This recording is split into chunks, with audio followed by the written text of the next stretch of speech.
नमस्कार, सोशल संवाद में स्वागत है। मैं शशि भूषण। आज हमारे साथ जो शख्स हैं, जो शख्सियत है, उनके कई जो है एक तरह से परिचय है। वो पहला परिचय है कि जनमोर्चा के संस्थापक हैं, दूसरा है कि वे एक अच्छे वक्ता और राइटर भी हैं, और आखिरी परिचय मैं देता हूं कि वो पूर्वी विधानसभा जो जमशेदपुर का सबसे जो है प्रतिष्ठित सीट था, मुख्यमंत्री का जो है वो सिटिंग सीट था, उससे विधायक बने सरयू राय जी हैं। और सर, आपसे बातचीत करने के लिए जो है बहुत बहुत स्वागत है। सबसे पहले आपसे बातचीत करने का जी बहुत धन्यवाद। नमस्कार। 9 महीने की सरकार, ये जो वर्तमान सरकार है वो चल चुकी है, कैसा है इनका कामकाज और आप एक जनप्रतिनिधि के रूप में कैसे देखते हैं? 9 महीना तो सरकार के हो गए, मगर पिछले मार्च तक, 31 मार्च तक तो पहले की सरकारों ने जो बजट बनाया था, योजना बनाया था, वही था। 24 मार्च को कोरोना हो गया। 24 मार्च से आज तक स्थिति सामान्य नहीं हुई है। एक तो सरकार को खजाना खाली मिला था, और अभी कहीं से करों की वसूली नहीं हुई। सेंटर से जो हिस्सा मिलना था वो मिला नहीं, सरकार को पैसे नहीं मिले, और कोरोना में काम करने की भी सीमा थी। जो खर्चे भी यहीं पर नहीं, देश भर के राज्यों में दिखाए जा रहे हैं, वे खर्चे स्वास्थ्य के पर और प्रशासन पर खर्च हुए हैं, क्योंकि कोरोना से सामना करने में प्रशासनिक खर्चे भी बहुत बढ़े हैं। किसी भी राज्य में कोई काम इस तरह से हुआ नहीं है, यहाँ भी नहीं हुआ है। अब समय आ रहा है, 2 महीने 3 महीने और लगेंगे। मुझे लगता है कि दिसंबर के पहले तक एक इस सरकार पर बार बार एक आरोप जो लग रहा है, और कहना है कि ये सरकार के पास जो फैसले लेने के जो एक इच्छा शक्ति है वो नहीं है, और फैसले लेने में काफ़ी ये सरकार सोच रही है। ऐसा आपको कैसा? नहीं, आम धारणा है, और आम धारणा गलत नहीं है, मगर फैसला क्या लें? हमारे पास संसाधन हैं, तभी हम कोई भी फैसला लेंगे तो हम उसको लागू कर पाएंगे। वैसे तो मंत्रिपरिषद की बैठक होती है, तो हर बैठक में 24, 25, 20 फैसले लिए जाते हैं, मगर लोग क्या फैसला चाहते हैं। और कोरोना के काल में कोविड से निपटने की जो बातें थी, उसमें सरकार ने फैसले लिए हैं, और जो भी फैसले सरकार ने लिए हैं वो उसी के अनुसार है जो भारत की सरकार पहले लेती है। यहाँ की सरकार कुछ ठोक ठटा के उसको बाद में लेती है। बात थोड़ा चुनावी की तरफ लौटने हैं, जो इसलिए कि चुनावी वादा था आपका मालिकाना हक, उस पर क्या सर आपकी स्टैंड है? मालिकाना हक के बारे में मैंने कोरोना के पहले भी प्रयास किया था। इस पर मुख्यमंत्री के साथ बैठक हो चुकी है, राजस्व सचिव के साथ अलग से बैठक हुई है, मुख्य सचिव ने भी बैठक बुलाई है। तो इस मामले का अध्ययन करके कैसे इसमें आगे बढ़ा जाए, इसके लिए ये प्रयास कर रहे हैं। इतना है कि ये सभी लोगों ने मान लिया है कि मालिकाना हमको देना चाहिए। किस रूप में देंगे, किस प्रकार देंगे, इसका जो पैराफेर ने लिया है उसको लोग तय करेंगे। कानूनी अड़चन होगी, उसके बारे में महाधिवक्ता से राय लेंगे, मगर सरकार की जो मानसिकता है इस बारे में बिल्कुल पॉजिटिव है कि मालिकाना दे देना चाहिए। और मैंने उनको कई कारण भी बताए क्यों आपको दे देना चाहिए। जिसने घर मकान बना लिया है उसको हटा सकते नहीं। करोड़ों लोग हैं, लाखों में लोग हैं, केवल यही नहीं है, दूसरे जगहों पर भी हैं। तो कोई भी कानून बनेगा तो केवल जमशेदपुर के लिए नहीं बनेगा, जमशेदपुर की विशेष स्थिति रहेगी, मगर जो भी नियम कानून बनेगा उससे पूरा राज्य प्रभावित होगा। अब उनको हम हटा नहीं सकते हैं, तो उनको हम सुविधाएं दे रहे हैं, पानी दे रहे हैं, बिजली दे रहे हैं। अब जमशेदपुर ही एक अपवाद है जहाँ उनसे कुछ ले नहीं रहे हैं, क्योंकि यहाँ मालिकाना के साथ साथ ये नगर निगम बने कि औद्योगिक शहर बने, ये नहीं हुआ है। इस कारण से हम बस्तियों में होल्डिंग नंबर भी नहीं दे रहे हैं। आज यहाँ जो नगर पालिका चल रही है, पिछले 94 के बाद से जो JNAC है, यह जमशेदपुर अच्छे से एक अवैध संस्था है, कोई कानूनी आधार नहीं है। अब सरकार इसको कोई पावर दे के कोई वसूली नहीं करा सकती है। चल रही है, कहीं आपत्ति नहीं है, कल कोई कोर्ट चला जाए तो स्थिति विचित्र हो जाएगी। तो ये कई चीज़ें ऐसी हैं जमशेदपुर के बारे में। नहीं तो जमशेदपुर में हम घरों को होल्डिंग नंबर दे दें, होल्डिंग टैक्स वसूल लें, तो बिल्कुल आमदनी काफ़ी हो जाएगी। चलिए सर, आप अच्छे की बात कर ली है तो इसी पे पूछ लेते हैं, जमशेदपुर में नगर निगम होना चाहिए या औद्योगिक शहर, आप किस पक्ष में हैं? दोनों, देखिए, दोनों में अंतर यही है कि दोनों एक सिक्के के 2 पहलू हैं। हमारा संवैधानिक व्यवस्था परंपरागत है, नगर निगम बनना चाहिए। 1994 में जो संशोधन हुआ संविधान का, 74वां संशोधन, उसमें जोड़ दिया गया कि किसी ऐसे स्थान पर जहाँ कोई भी ऐसी संस्था है जो पानी, बिजली, नागरिक सुविधाएं देना चाहती हैं, वहाँ सरकार चाहे तो नगर पालिका नहीं बना सकती है, औद्योगिक शहर उसको घोषित कर सकती है। इतना लिखा हुआ है। ये भी सरकार के ऊपर है, यानी सरकार अगर यहाँ निगम बना दे तो उसको कोई नाजायज़ नहीं कहेगा। 2005 में रघुवर दास जी मुख्यमंत्री थे, उन्होंने नगर निगम बना दिया था। टाटा स्टील कोर्ट में गया, हाई कोर्ट में हार गया, लंबित रहा लंबे समय से मुकदमा सुप्रीम कोर्ट में। मगर अगर सरकार के ऊपर है, सरकार सोचती है कि हम बनाएं तो बना सकती है उतनी जगह में, और उस जगह को हम कैसे तय करेंगे, राज्यपाल को घोषणा करनी है। तो कुछ दिन पहले, पिछले 1 साल पहले, एक विचित्र सा प्रस्ताव गया था सरकार में, जिसके समर्थन में मैं नहीं था, कि जितने हिस्से जमशेदपुर के बाहर है, 3 नहीं, हाँ, जितने हिस्से टाटा स्टील के अधीन कमांड एरिया जो है उसको हम बना देंगे इंडस्ट्रियल टाउन, और 3 नगर निगम हो जाएंगे यहाँ। ये सुनने में विचित्र लगता था, और जो नक्शा है और उसका टेढ़ा मेढ़ा इधर उधर है, तो ये व्यवहारिक नहीं था। इसको कैबिनेट ने भी स्वीकार नहीं किया, मगर उस समय की सरकार ने सुप्रीम कोर्ट में एफिडेविट कर दिया। इसके बाद में फिर ड्रॉ हुआ केस। मेरा ये इसमें मत है कि कुछ भी बने, एक बने, या तो पूरे जमशेदपुर को आप नगर निगम बना दीजिए, या पूरे जमशेदपुर को औद्योगिक शहर घोषित कर दीजिए। और इसका आधार ये है कि एक लोग हमेशा ही भूल जाते हैं कि टाटा स्टील के साथ राज्य की सरकार का समझौता हुआ है। उस समझौते के तहत ही उनको इतनी ज़मीन मिली है, उस ज़मीन के अलग अलग इस्तेमाल उसमें लिखे गए हैं, और उसमें कहा गया है कि जमशेदपुर के सभी नागरिकों को जन सुविधाएँ देना हो, टाटा स्टील देगी और अपने खर्चे पर देगी, लेकिन वो नहीं, और उससे उतना ही वसूलेगी जितना राज्य की सरकार अपनी नगर पालिकाओं में तय करती है। ये नहीं हो रहा। तो अनेकों बार लिख चुका हूँ, अर्जुन मुंडा थे उस समय से लेके और इस पिछली सरकार तक इसकी समीक्षा कराइए। कम से कम ये तो देखिए कि ये हो रहा है कि नहीं हो रहा है। तो जब हम बात औद्योगिक शहर की करेंगे, टाटा स्टील का समझौता भी तो रहेगा ही रहेगा, फिर समझौता रिन्यू होगा। और जब हम पूरे शहर को, जमशेदपुर ये कंपनी तैयार है कि हम देंगे सुविधा, पूरे को औद्योगिक शहर बनाने में क्या नुकसान है भाई? आपको सुविधा ही तो देनी है। नगर पालिका औद्योगिक शहर में अंतर एक ही आएगा कि नगर पालिकाओं के चुनाव होते हैं। औद्योगिक शहर की कोई व्यवस्था ही नहीं आज तक बनी है कि औद्योगिक शहर के बारे में हम कोई नियमावली बनाएंगे तो चलेगा कैसे, किस तरह से चलेगा। आज जो यहाँ टाटा स्टील का समझौता है सरकार के साथ, लीज नवीकरण हुआ 2005 में, उसमें सारी सुविधाएं देने की बात है, लेकिन मिल कुछ नहीं रहा। नहीं, मगर अगर वो कंपनी नहीं देती है तो कौन दिलवाएगा, इसका प्रावधान नहीं है।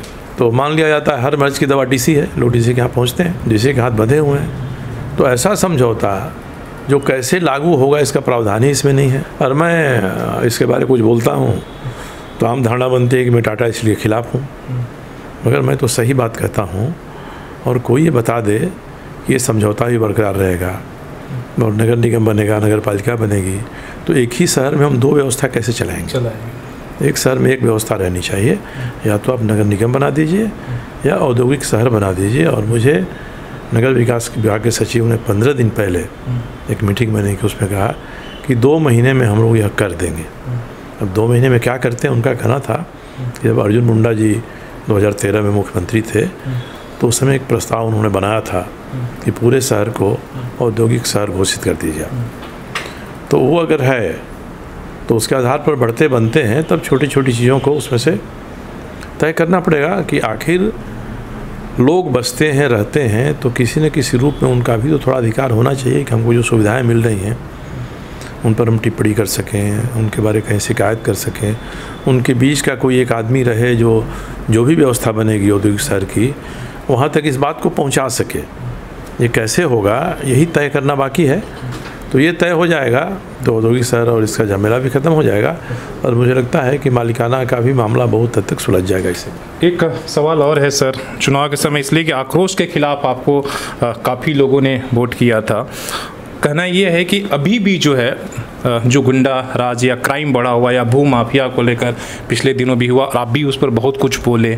ज़मीन को लेकर जमशेदपुर में जिस तरीके से हड़पने का मामला चलता है भू माफिया को लेकर, उस पर क्या ये रहेगी और किस तरीके से आप उस पर सरकार से? मैं इस बारे में, मेरा दिमाग बिल्कुल साफ़ है कि मैं जो यहाँ चुनाव जीता वह कोई मैं केवल अपनी ताकत, अपनी लोकप्रियता से नहीं जीता।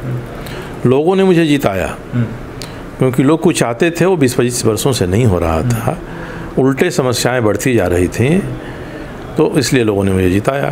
अभी मेरा ध्यान इसी पर है कि पहले जिन चीज़ों से लोग प्रताड़ित थे उससे छुटकारा मिले, इसके लिए मैं कोशिश कर रहा हूँ। और यहाँ ज़मीन की जो स्थिति है वह स्थिति सबसे बड़ा कारण है यहाँ अव्यवस्था होने का, यहाँ अपराध होने का। औद्योगिक शहर जो भी होते हैं उसमें औद्योगिक अपराध होते हैं, वो चिन्हित हैं कि इस तरह के अपराध होते हैं, वो तो यहाँ होते ही हैं। मगर यहाँ जो ज़मीन है वह ज़मीन कई चीज़ों का कारण है, और ज़मीन के बारे में जब तक सरकार नहीं चेतेगी तब तक समस्या का समाधान होगा नहीं। कोई ऐसा दिन नहीं है जब हम लोग 2 शिकायतें नहीं भेजते हैं कि एनक्रोचमेंट हो रहा है, वहाँ ये घेर लिया है, कई लोग आते हैं, मगर अभी तक इसके बारे में कोई भी सार्थक पहल होती हुई नहीं दिखाई पड़ी है। इसलिए मैंने राजस्व सचिव से कहा था कि भाई आप ये मान के चलिए कि ज़मीन सरकार ही मालिक होती है, असली मालिक। उसके नाते आप अपने ज़मीन की रक्षा के लिए क्या कर रहे हैं। अब ज़मीन का मुकदमा ऐसा है, सिविल मुकदमा लंबा खींचता है समय। हमने किसी ज़मीन पर कब्जा कर लिया, इसलिए पहले कहावत थी ना कि जर जोरू ज़मीन, जोर की नहीं तो किसी और की। हाँ, तो यही होता था और आज भी यही चल रहा है। इसलिए इस मामले में जमशेदपुर अनियमितताओं का शहर हो गया है। ये इस्पात शहर नहीं है, अनियमितताओं का शहर है। कदम कदम पर अनियमितताएँ हैं, और मैंने कई अनियमितताओं से सरकार को अवगत कराया है और कहा कि सरकार भी कई अनियमितताएँ कर रही हैं। जैसे शराब की दुकानें चल रही हैं, ये शराब की दुकानें जो चल रही हैं इसमें कुछ ही ऐसी दुकानें हैं जो कानून के हिसाब से चल रही हैं, जो नियम इसके लिए बना हुआ है। और हमने 2-3-4 उदाहरण भी दिया है। हमको सचिव ने भी चिट्ठी लिखा है, डीसी को लिखा है चिट्ठी कि आप ही को कार्रवाई करने का अधिकार है, हमारे यहाँ मामला क्यों भेज रहे हैं। तो ये तो एक मामला है, अनेकों तरह की अनियमितताएँ यहाँ हो रही हैं। और ऐसा लगता है कि यहाँ का जो प्रशासन है ना वो घटिया गया है। रोज़ रोज़ यही सुनते सुनते सारा क्या करें हम। और थाना ही यहाँ जज भी, कचहरी भी हो गया है, अदालत भी हो गया है। सब थाने पर जाते हैं और थाने में समझौता कराते हैं। किसी को कहिए कि थाना मत जाइए तो बोलता दूसरा रास्ता बताइए। तो जो अनियमितताएँ यहाँ हैं उन अनियमितताओं को कोई एक शासन प्रशासन हो, नगर पालिका हो, ये तय करे। और सबसे बड़ी बात है कि जो सीओ लोग यहाँ के हैं, आज ही मेरे पास गम्हरिया से लोगों ने कागज़ दिया कि एक सीए ने एक ज़मीन के बारे में 2 बार नापी कराई और एक ही तरह की रिपोर्ट दिया कि यहाँ से रास्ता है, यहाँ घर है, यह 14 दी है। तीसरी बार कोई मजबूत आदमी आ गया तो उसने दोनों रिपोर्ट को बदल दिया, जहाँ रास्ता था वहाँ घर दिखा दिया। तो जो कहा जाता है ना कि जिस ज़मीन को अमीन बिगाड़ देता है, सुप्रीम कोर्ट को भी ठीक करने में मुश्किल होती है।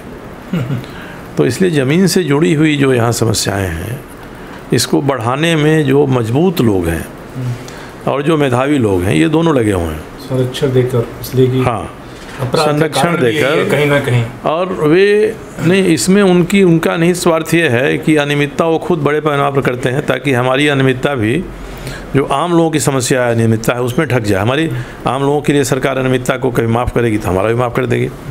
मैं तो इसी में लगा हूँ कि जो पावरफुल लोग हैं उनकी अनियमितता को तो सरकार कभी ढके ही नहीं। मालिकाना हक की बात भी आए तो इनके अनियमितता को मालिकाना ना मिले, मालिकाना सामान्य लोगों के लिए है। और इसलिए ऐसे लोगों को अलग करना पड़ेगा। जो बड़े पैमाने पे की है उनके लिए नियम, जो बड़े पैमाने पर जो हुआ उसको एक तरह से सरकार ने तो मान लिया है, जब पानी दे रहे हैं, बिजली दे रहे हैं, सब दे रहे हैं, मान लिया है। मगर उसी की आड़ में हमारे आप जैसे कुछ मजबूत लोग, सत्ता के नज़दीक रहने वाले लोग, ऑफिसर लोग, ये लोग भी इसी तरह का काम कर लेते हैं कि चलो उसका जब होगा तो मेरा भी हो जाएगा। तो मैं तो यह बात कर रहा हूँ कि उसका हो, मगर इनके करने में आप 10 बार सोचिए कि हम ये नहीं करेंगे साहब, क्योंकि ये सब उन्होंने इसीलिए किया है और इन्हीं के बढ़ावा देने से वो भी अनियमितताएँ हुई हैं। दूसरा कि एक सीमा रेखा खींचनी पड़ेगी, 2010 कर दीजिए, 15 कर दीजिए, 2000 कर दीजिए, कि this far and no further. अभी तक जो हुआ वो तो ठीक है, आगे का हम नहीं करेंगे। हमने तो पिछले जो डीसी से तैयार भी हुए थे कि हम पूरे जमशेदपुर की एक सैटेलाइट इमेजिंग कर लेंगे, ताकि पता हो जाएगा कि जिस तारीख को सैटेलाइट ने इमेज लिया उस तारीख तक स्थिति क्या थी। उसके बाद कोई कर रहा है साहब, उसको तो हम नहीं मानेंगे, उस पर हम बेरहमी से पेश आएंगे उसके साथ। ये तो कुछ उम्र चले गए, नहीं कर पाए।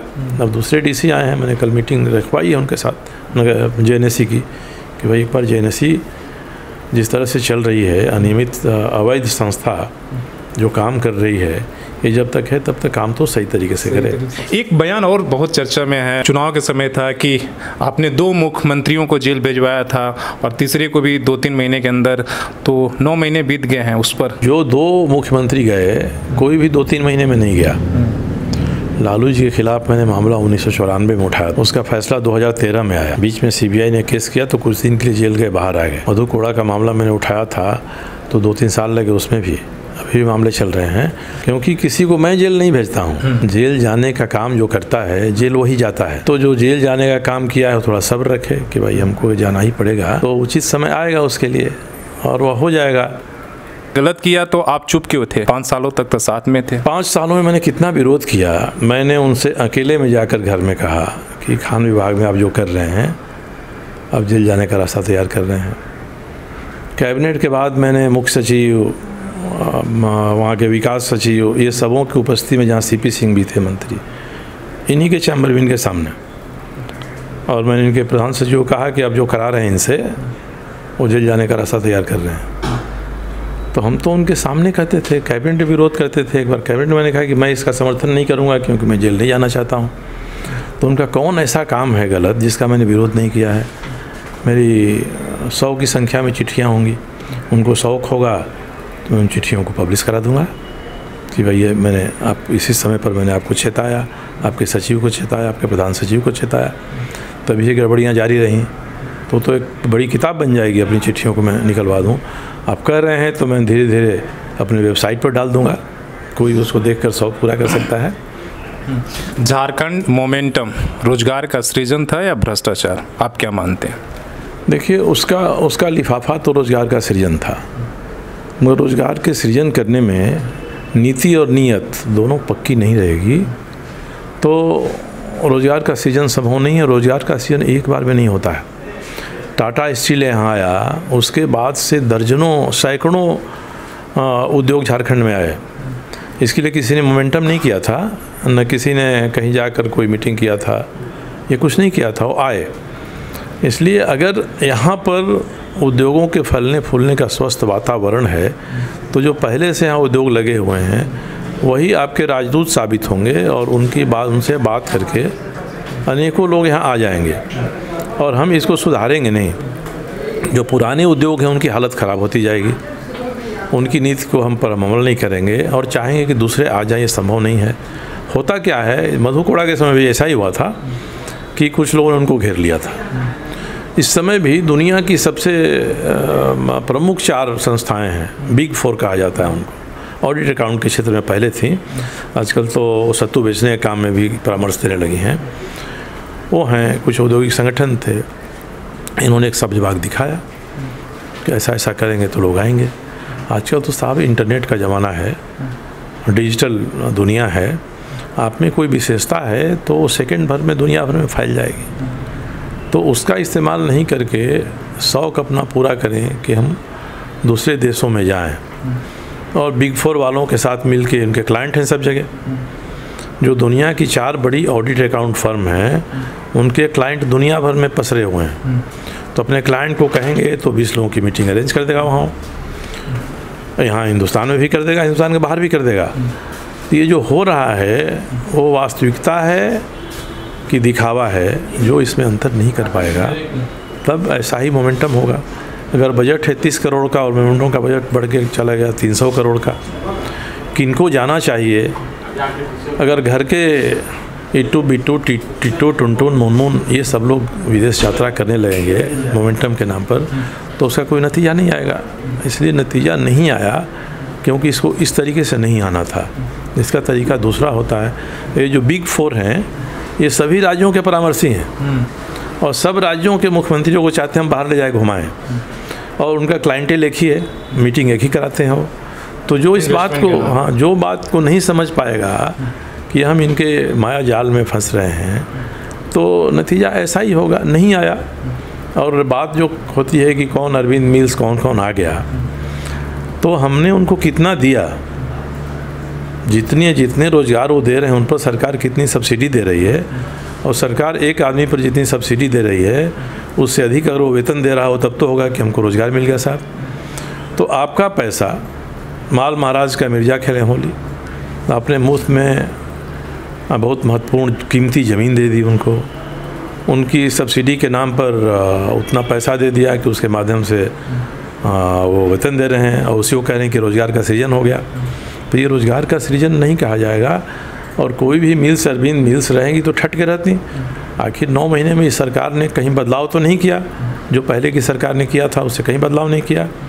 हाँ, इतना ज़रूर किया कि सरकार जो उनको पैसे देती थी उन पैसों को देना बंद कर दिया। तो इतने दिनों में तो उन कंपनियों को अपने पैरों पर खड़ा हो जाना चाहिए था। ये तो नामी गिरामी कंपनियां हैं, तो नामी गिरामी कंपनियां यहाँ झारखंड का पैसा लूटने के लिए आई थी, यहाँ रोजगार सृजन करने के लिए आई थी। इस बात की मीमांसा होगी तब पता चलेगा ये किस तरह का रोज़गार था। हमारा ही पैसा और हम ही दे रहे हैं और हम ही ले रहे हैं उसके साथ। एक आरोप और है आप पर कि आपने चुनाव के समय व्यक्तिगत दुष्प्रचार किया, चरित्र हनन किया, और जब कुछ नहीं मिला आपको इन 5 साल के कामकाज में तो आप 2005 में मैनहट्टन में चले गए। एक तो चुनाव के समय हमने क्या कहा ये कोई बता दे कि हमने चुनाव के बारे में प्रेस कॉन्फ्रेंस करके मैंने एक ही चीज़ कहा था कि मैनहट्टन जो मामला है इस मामले को मैं अंजाम तक ले जाऊंगा। और एक और कहा था माइंस के बारे में, इन दोनों पर तो मैं काम कर रहा हूँ। तीसरा तो हमने कुछ कहा ही नहीं। तीसरा तो यहाँ के लोग अपने ही बोलते जाते थे, ये भी है साहब, ये भी है साहब, हमारे साथ ऐसा किया, हमारे साथ वैसा किया, हमको मारा, हमको पीटा, क्या किया। और तो चीज़ें यही की हैं।